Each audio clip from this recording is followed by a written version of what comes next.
ওয়ালাইকুম আসসালাম। ভাই, সৌদি আরব কত বছর আসছো? সৌদি আরব 9 বছর চলে।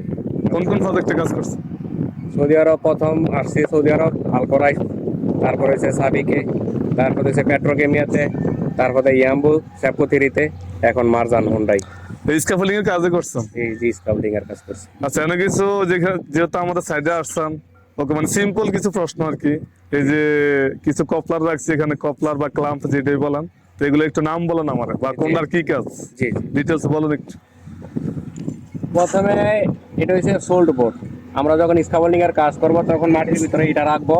তারপরে আমরা এটা হচ্ছে বেস প্লেট, এই হুম। সোল্ড বোর্ডের উপর বেস প্লেট রেখে তারপরে আমরা স্ট্যান্ডার্ড দাঁড় করাবো। হুম। বেস প্লেটের ভিতরে এটা হচ্ছে জ্যাক প্লেট, অ্যাডজাস্টেবল বি বলতে পারি।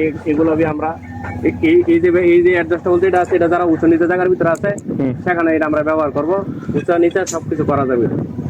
আর এই ইউজে এটা সব জায়গায় ব্যবহার হয় না, কিছু কিছু জায়গায় আছে যা উঁচা নিচা জায়গার ভিতরে এগুলো অ্যাডজাস্ট করার জন্য এই ইউজ ব্যবহার করা হয়। তারপরে আসছি যে আমরা এই ক্লাম্পের দিকে। প্রথমে যে ক্লাম্পটা সবচেয়ে বেশি ব্যবহার করা হয় এটা হচ্ছে ডাবল ক্লাম্প। এই যে ডাবল ক্লাম্প, এগুলো দিয়ে ক্লাম্প একটা পাইপের সাথে আরেকটা পাইপ জোড়া লাগালো। তারপরে হচ্ছে সিঙ্গেল ক্লাম্প। এই সিঙ্গেল ক্লাম্প দিয়ে পাইপ একটার সাথে একটা আটকানো হয়, যেমন ট্রান্সফর্মার আমরা লাগাই। দিকে দেখেন। এটাকে আমরা বোট ক্লাম্প বলি, কেউ বিআরসিবি বলে। এই বোট ক্লাম্প সুন্দর মতো আমরা পাটটাকে একসাথে করার জন্য এই বোট ক্লাম্প আমরা ব্যবহার করি। এটা হচ্ছে রাউন্ড ক্লাম্প, কেউ বলে সোয়েবল, কেউ বলে অ্যাডজাস্টেবল। এটা পাইপ যখন আমরা ব্রেস মারি তখন এটা যখন যত ডিগ্রি প্রয়োজন তখন এটাকে আমরা ব্যবহার করে থাকি। এটা হচ্ছে বিম ক্লাম্প। যখন স্ট্রাকচারে কাজ করি আমরা, স্ট্রাকচারের সময় স্ট্রাকচারের ভিতরে এই ক্লাম্পগুলো লাগাই।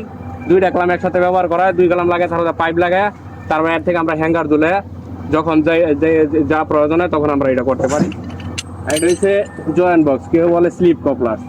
এক পাইপের সাথে আরেক পাইপ জয়েন করে লম্বা করার জন্য আমরা এই জয়েন্ট বক্স ব্যবহার করে থাকি। আচ্ছা, ঠিক আছে। আর এই পাইপটা কি? এটা হচ্ছে স্কাফোল্ডিং পাইপ।